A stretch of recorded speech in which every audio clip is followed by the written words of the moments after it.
And we are back on the Mixer stage in the heart of E3. That's right. And we are back here on the stage with Anton, CEO of Gaijin Entertainment, I believe it's pronounced. And he's to tell us about their brand new sparkly little game, Enlisted. That's correct. Okay, so before we get started, can you just give us a quick overview about Enlisted? Because this is pretty awesome. Yeah, okay. Enlisted is a World War II MMO game, which is focused on a squad-based gameplay, basically. Oh. And a shooter game, right? Okay, well there you go. That was a quick overview. I like that. Can you kind of can you talk to us about how players are involved though with the development? Because I think that's unique for you guys. So, Gaijin Entertainment is known for military games for a while.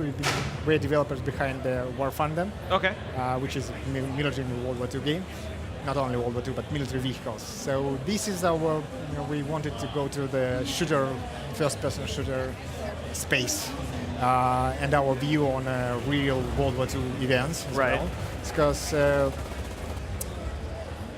are plenty of first-person shooters in the world. Yeah. Nowadays, there are plenty of World War II first-person shooters in the Agreed. world. Well, but at the same time, they're actually even realistic shooters in the world, but they're not. Basically, there are no World War II realistic shooters, first-person shooters, which are also allowed like broader audience appeal. Like most of the realistic shooters currently available, you can play.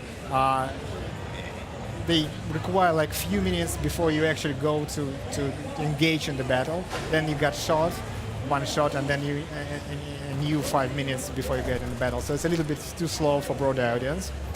In the same time, we think that realistic experience, the realistic weapons, realistic damage models, like we do have in the War Thunder as well, is important for as our vision of the game, not the arcade way, like everyone is jumping and shooting. Right. So I don't say that games are bad. I mean, it's cool. Oh no, yeah. I'm just saying that they're different in a way. So we wanted to recreate the realistic World War II experience with a kind of realistic set of conditions, of battle conditions, battle environments, realistic and authentic weapons, and realistic like damage models. Like basically one bullet to the head usually means you're dead. Right. Yeah. No. That is. I mean, very I've got true. a thick head, but Yeah. That is also true. So, quick question: Why World War II? I mean, what is it about World War II that you guys like so much? I guess it's part of mentality. I mean, in Russia, everyone is affected by World War II. Okay. Our parents, grandparents fought. There's no family in Russia who are not affected by the war. So it's a very significant and important event in the history. So, at the same time, it's also iconic. I mean, there's iconic weapons, iconic vehicles, iconic events.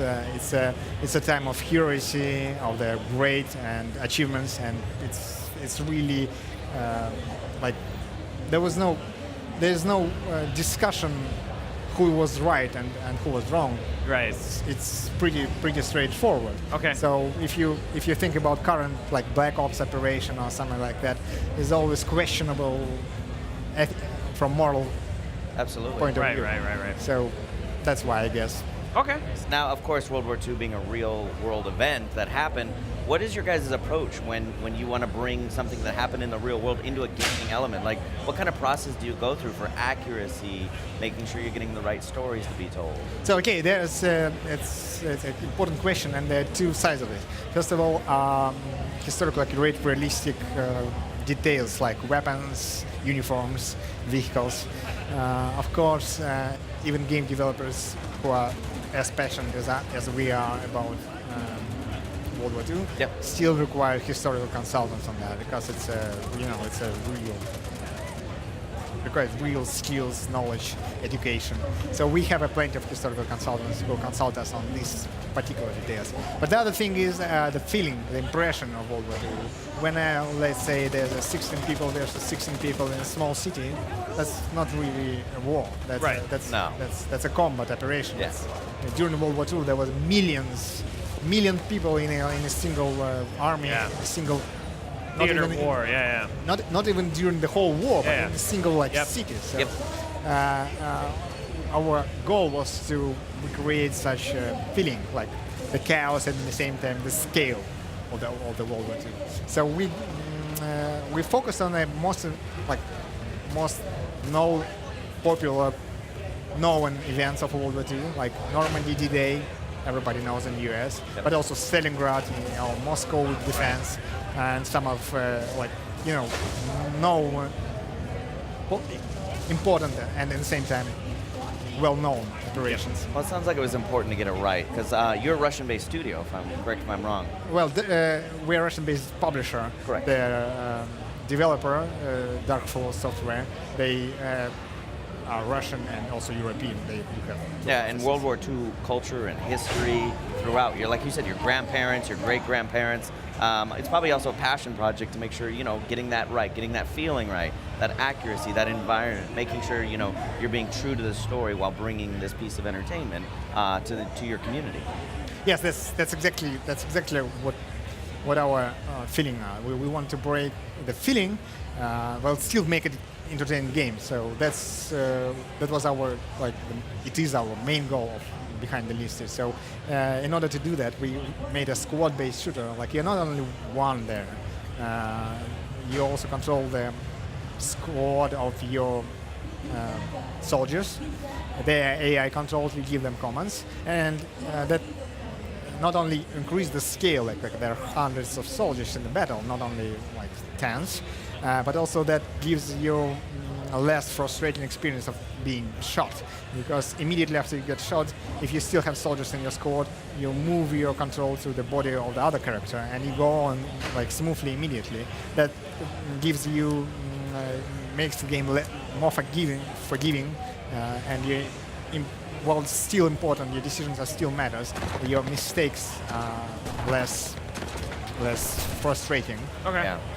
So one of the things that I know that we wanted to talk about specifically, and just talking about the differentiation between your game and other games like this, is your game mode specifically. Can you cover those lightly? One of the important things about real war operations, unlike games usually, is that most of the war operations are not symmetrical by nature. It's not like 16 versus 16 or 30 versus 30 people in a equal symmetrical scenarios. That's really not how war is fought. Attacking side tries to get more forces because it requires more forces. Defending side tries to get more fortifications and use them and utilize them. That gives either the side asymmetrical, even if the condition is thought like fair on average, but the conditions are not symmetrical by their nature. So that's the real war. And one of the game modes we have in the game Enlisted, we call it Invasion, is exactly like that. It's not symmetrical. Like Americans, for example, needs to start all the way from the Normandy beach and go to the Normandy, way longer way from the sea. And they have more forces, like more basically soldiers, but they're in a disadvantage because they're going up, and their fortifications like machine guns, and German side had an advantage by the nature of the. A lot of attention to detail in the theater of war is what I'm noticing. Like making sure, again, it's not just 8v8 and a little symmetrical square perfect map. Making sure you guys really want to pay attention to those little nuances of the games. Now, I know it's not your first game. You also made War Thunder. Yes. Can we expect some similarities or some commonalities between some other games you guys have made and Yes, we also, like, obviously we rely on experience we already have. For example, we are known for accuracy in vehicles, in the creation of the damage model, physics, and technical characteristics of the vehicle. So we want to use that and exploit that in Enlisted as well. Right. Will you have any direct connections to War Thunder from this game? Besides the publisher and the theme, the World War II, there's no like real. And we also use the same engine. But that's still different software development team. Yeah, it sounds like a completely different approach. Yeah. Now, one of the other things too is that we talked a little earlier before the interview started. We talked about how did you guys specifically choose the locations that you guys set up your theaters for, right? Like, what was it about those specific interactions, like, you know, whether that would be, you know, Normandy, D-Day is a very popular one with World War II games. What about the ones for your game? Like, how did you choose those, and what are some of the iconic battles we might see? Yeah. First of all, it's really hard choice because there are plenty of iconic battles. Of course. So our criteria was, is it replicatable in the game? I mean, Okay. making, for example, in the first person soon, making a Hearts Day or Eagles Day in a Battle of Britain isn't really, it's about flight simulation, it's about air combat. It's Right. not about shooting Right. game, although it's still iconic. But the same goes to if it's only like a Prokhorovka, only tank operation, like if it's only tank operation, there's not much space for soldiers there, for Yep. infantry. So that was our some of our criteria. So we also want the battle to be known and provide a unique and new, different experience from others. So that's why we have a Moscow, Defense of Moscow. That's one of the iconic and the most important battle of the history of World War II. We have a Normandy D-Day because it's a also very important and iconic event. We also have, for now, Tunisia, which is less known because it's African operation. Yep. It provides completely new experience because it's this landscape is different, the weaponry is different. So for now, that's it. Our next future plans for updates, including Stalingrad, which is one of the key events in the history of World War. Very iconic. Yeah, and for you guys too, yeah, specifically. And for actually Yeah, for yeah. the whole Europe as well. So that Yeah. was what the pivotal point of the World War II. So Yeah. that's our next battle. And there are a few more. Then we'll see by reaction of the players what we're gonna. I love the effort. Again, like kudos to you and your studio back home for putting a lot of detail. Sounds like it really wasn't like, let's just slap some World War II paint on it and call it good. You guys really put some thought and effort into it. I know players seem pretty excited about getting their hands on this. Do you guys have a release date, a release year, month? What have we shared publicly? Yeah. Okay. That's the last question. There's also an alpha too, so that they can. Yeah, you can sign up for alpha. We already have some two playtests actually, so there will be more of them on our alpha playtests. In addition to that, we plan to go on Xbox game preview this year. That's wow. what I can say. The release is probably next year, Okay. so unfortunately I cannot say exact date. But Where can players find out about the alpha? What's the site? sorry. Where can players find out how to sign up for the alpha? If you sign up for alpha, you will receive sooner or later. You'll receive an invitation email to participate in one of the weekend tests. It's not open the whole straight Yeah. week. Yep. It's usually one a month or twice a month. We do have a weekend test. So Okay. if you sign up, you get there. In addition to that, we'll go. Where do you go to sign up? On your website? Yeah. That's it. Enlisted.net and Okay. you're there. Okay. Enlisted.net. Awesome, Austin. Thanks for joining us. Now we Okay. do trivia. And Yep. Oh, yes, he's got one more thing. Oh, one more One more thing. thing. One more thing. Okay, go ahead. Do it. so okay.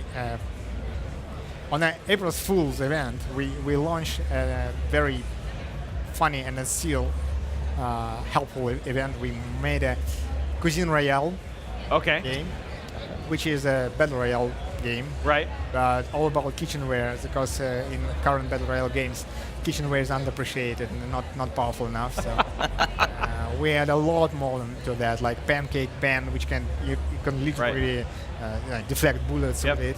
So very good, and in the same time, it was very well received by players. Right. It was only one day available, so it helped us a lot to tweak our networking code, Okay. engine, and Test, technology. really putting it to the test, yeah. Yeah. So, but again, it's fun, and today we launch it. Like everyone can play it. right Oh. now.